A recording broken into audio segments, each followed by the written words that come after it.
Dave Anderson here with the Fisherman magazine, and this week we're hearing that togging in Rhode Island has been red hot.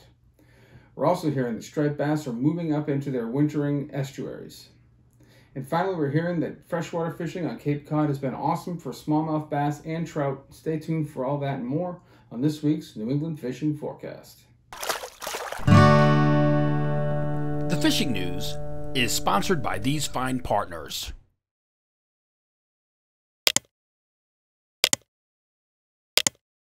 Now, before we get to the fishing, I just want to remind everyone that you can also listen to this report as a podcast. Just go on iTunes or wherever you find your podcasts, search for the Fisherman magazine, and you'll find it there. So let's move over into Massachusetts. And if you're a saltwater fisherman in Massachusetts right now, things are getting kind of bleak. Striped bass fishing is pretty much over, unless you've got a little holdover hideaway somewhere. If you do, this is the time of year to really cash in. This is when they're going to be the most aggressive and the easiest to catch. So put your time in if you can. If you've got a spot, whether you're out on the vineyard, up on the Cape, or over by the Amelia Earhart Dam up there on the North Shore, this is the time to hunt for holdover stripers. The only place you might find some migratory bass, because like I said, it's gone. They're gone from the North Shore, they're gone from the Cape, they're gone from the canal. The only place you might find some is in western Buzzards Bay, but those are going to be some serious stragglers, and it's probably going to be a difficult task to hunt them down. One thing though that might still be going on, although it doesn't seem like anyone's doing it, and the season is open till the end of December, is blackfishing. This is a great time of year for blackfishing, and Rhode Island's been awesome. So I would have to believe that Dartmouth, Westport, and even the Elizabeth Islands should have plenty of fishing left to go. Water temperatures are still hovering around 50 degrees. Those fish are probably going to be in 30 to 55 feet of water or so. And I just don't think too many guys are going out and doing it in Massachusetts right now. So if you do head out there and you do have success, or even if you don't, shoot me an email. I'd love to hear how the blackfishing is going in Massachusetts right now. The only other saltwater fishery that's going on right now is there's been some mackerel in the east end of the canal. There's also been some mackerel in Plymouth Harbor. See guys throwing sabiki rigs or pulling a few, and there's even been some baby bonito in there at times, which kind of surprised me to hear that. But that's the only inshore fishery that's happening right now. And then the last thing is that headboats are heading out to Stellwagen and some of these other deep ledges for cod and haddock, and they are finding success. So if you want to, have one of those freezer filler trips, you can head out with the Yankee Fleet or one of these other boats. Maybe give Fish Chatham Charters a call, see if he's running any trips right now, and you can go out there and cash in on that. Freshwater fishing, as I mentioned in the intro, has been awesome on the Cape ponds. Smallmouth bass fishing is really good right now. Guys throwing blade baits and jigs and Ned rigs and jerk baits are finding lots of fish. Trout fishing on the Cape and really throughout most of Massachusetts in any stocked pond is really good right now. It's also a great time of year to find a bigger trout. Water temperatures are just right for them. Kind of a mid to late morning thing can be really good. And you don't have to throw power bait, shiners, and night crawlers right now either. They're very active, so they'll take a variety of artificial lures. I really like jerk baits, something in that 90 size.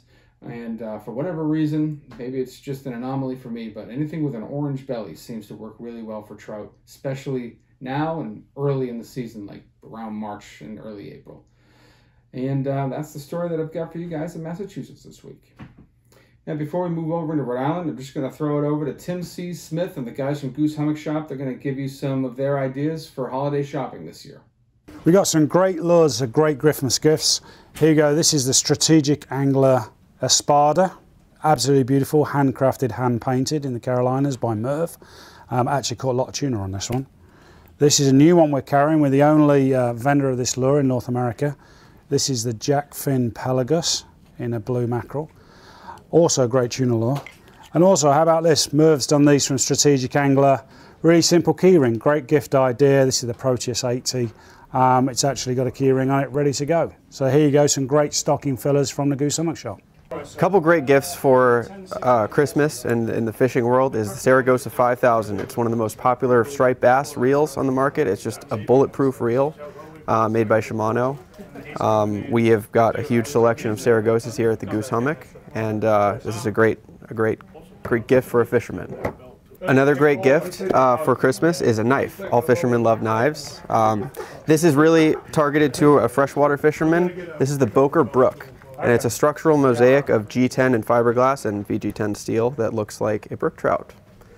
It's a great stocking stuffer and perfect for a freshwater fisherman. We're the largest knife distributor on Cape Cod here at Goose Hummock. We've got a huge selection of Boker and Benchmade knives, so come check us out. Another great gift for the fisherman of your life is these jackfin lures. They perfectly imitate butterfish and peanut bunker, especially with the hot tuna bite that we've had this year. These have been really popular for the schoolie bluefin. These have been a few gift ideas from the Goose Hummock. We hope you have a great holiday with your family, and happy holidays. In Rhode Island, togging has been awesome, and water temperatures are higher than normal. Water temperatures in some places are as high as 54 degrees. So we're hearing about really good results for tog fishermen inshore and out by Block Island. The inshore bite has been between 30 and 60 feet of water for the most part, and trending shallower, believe it or not. A lot of keeper-sized fish, a lot of action. Talked to Tony from Booked Off Charters. He said that they had limits every trip that they get out last week, and one trip they had their full boat limit by 9:30 in the morning. That just kind of gives you an indication of how good it is right now. And he's not traveling far. He's not heading to Block Island. He's fishing inshore stuff, just hitting humps and bumps inshore and cleaning house. Out by Block, especially on the east side of the island, we're starting to see a real ramp up in the size of the blackfish that are being caught. There's numerous double-digit tog caught over the last week out by Block Island, and that's also where you're going to find black sea bass and cod action. And again, same thing, these fish are not way out there. I was talking to Matt Broderick from the Long Island edition, and he said he took the ride out there from Montauk, and they were getting codfish, sea bass, and tog within 300 feet of the shoreline. He said you probably could have gotten these fish from shore.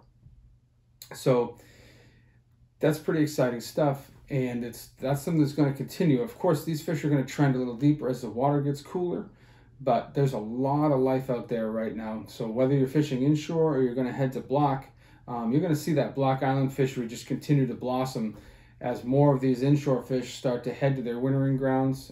The east grounds off of Block is a really great place to put a lot of different species of fish on the boat in December. You're going to find sea bass, you're going to find tautog, and you're going to find codfish, and the bite can be off the hook. I mean, just amazing throughout December. That's definitely something you want to keep an eye on. Striper fishing in Rhode Island is definitely waning, but I got a report from Gil Bell. He's one of the old salts that fishes the surf in Rhode Island. He's been doing it. I think he's in his 80s, and he still goes just about every day. And he said he feels like he's the last of the dinosaurs out there. There's not too many guys still trying, but he said he's getting fish in that 20 to almost 30-inch range just about every day. Seeing a lot of birds working, a lot of bait around, and he's getting these fish on soft plastics and top waters, and using various other methods. And he said, he's just going to keep going until the fish tell him to stop. I know a few guys that are doing some night fishing, and they are scratching out just a few better fish. And when I say better, I mean like topping out at like 33 inches at the very most. But there are still stripers around, and there are stripers moving up into the ponds now. So you might find them, up in Quaney Pond, or up in Charlestown Pond, or Ninigret, or anywhere around up in Point Judith Pond area. These fish move in, and some of them will stay the winter. So those are great places to look for striped bass as well. I didn't hear a lot of freshwater news from Rhode Island this week. In fact, I'm not even sure I heard any. I would definitely concentrate on these ponds that have been stocked with fall trout. You can look on the DEM website to find out the ones that were stocked the most recently, and just use the same methods that I outlined in the Massachusetts report. The fishing can be phenomenal. You just have to actually go and try. And that's the story that I have for you guys in Rhode Island this week. And now moving over into Connecticut. Togging, of course, is over, but it seemed like it ended on a high note. It ended on the 28th, and I did hear some mixed reviews, especially from the Eastern Sound. Some guys kind of struck out on those last few days, but more, interior Central Sound and then out west, the bite was good. and I think a lot of guys are sad to see it go. Sea bassing is still open in Connecticut. You're going to have to fish pretty deep to find them for the most part, especially if you're looking for something to take home. So you're going to want to start in 80 feet or so and maybe even move out as far as like 110. And you're going to find them on the wrecks in the Western Sound. You're going to find them on the ledges in the Eastern Sound. But you know from the reports over the last few months, that central corridor that heads out toward Montauk, kind of in between Fishers and Plum, starting at the Connecticut River and heading that way. That's the area that seems to be the most productive. You got a lot of strong drop-offs in there, a lot of inshore ledges that you can target. But if you really want to, if you've got the time, you got a good day, and you really want to put some fish on the boat, I would head to Montauk or Block Island, and that's going to be your best bet. Striped bass fishing in Connecticut. All the rivers seem to have schoolies right now, especially the ones that have holdover fisheries. These are good places, especially at the mouths of these rivers where you know there's holdover fish. You got a good shot at getting some nice fish at this time of the year. Probably the best of all is going to be the Housatonic, but I've heard good reports from the Connecticut River this week, and I've heard some whispers from outside the Thames this week as well. So maybe the Thames is going to see a little bit of a better run this year. Only time will tell on that. But the lion's share of these fish are going to be small. They're going to be in that 20 to 25 inch range. But the sky is the limit. I mean, I've heard many times the December fish that were pushing into almost 40-pound range, and I don't doubt for a second that there are even bigger fish in the mix. So those are the areas that I would definitely target if you're trying to get your December bass and you want to do it in the Sound. I would fish the mouths of any one of these rivers that houses a holdover fishery.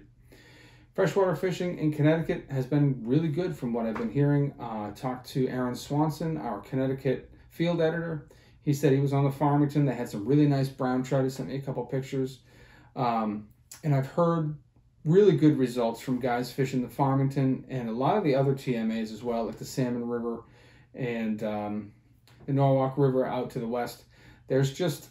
The trout bite has just been really good. Guys are getting them on a variety of methods, from flicking flies to throwing little jerk baits in some of the deeper pools, to bead fishing and fishing bait as well.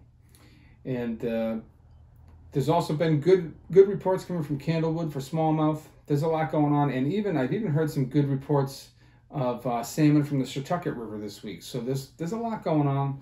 A lot of action in Connecticut right now, and the saltwater action is going to hold up for at least another week or two. So don't hang those rods up just yet. Max is under the weather this week, so we're not going to get a report from him. Hopefully he'll be feeling better next week and we can check in. But before we go, we're going to take a look at what's going on in the Coastal Kayak Clash.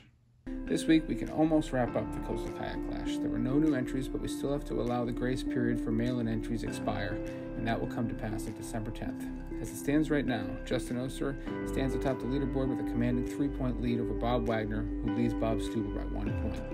We'll check back in with you when the grace period expires, but let me be the first to unofficially congratulate Justin Oser on a job well done.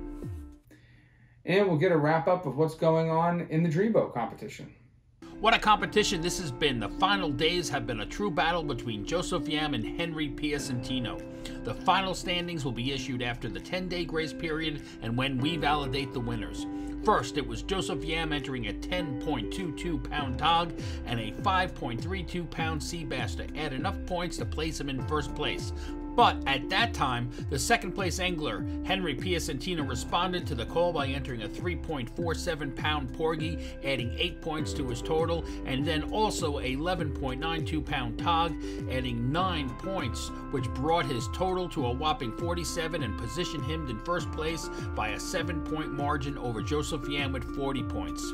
Followed by Dean Paoleo with 29 points in third place and Garrett Weir with 18 points for the fourth-place position. Stay tuned as we validate the winners and announce the 2021 Dream Boat Fishing Challenge champion.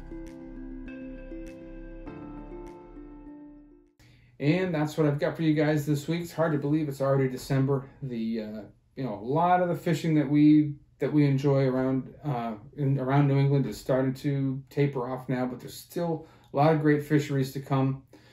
Again, like I said before, don't hang those rods up just yet.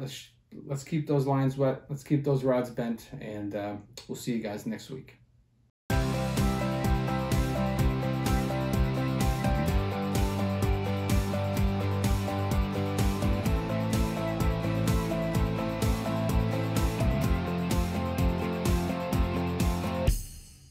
Steigercraft boats, built by people who fish our waters. Serious anglers choose Steigercraft for their 40 years of boat building experience right here in the Northeast and Mid-Atlantic. Visit steigercraft.com for a dealer near you.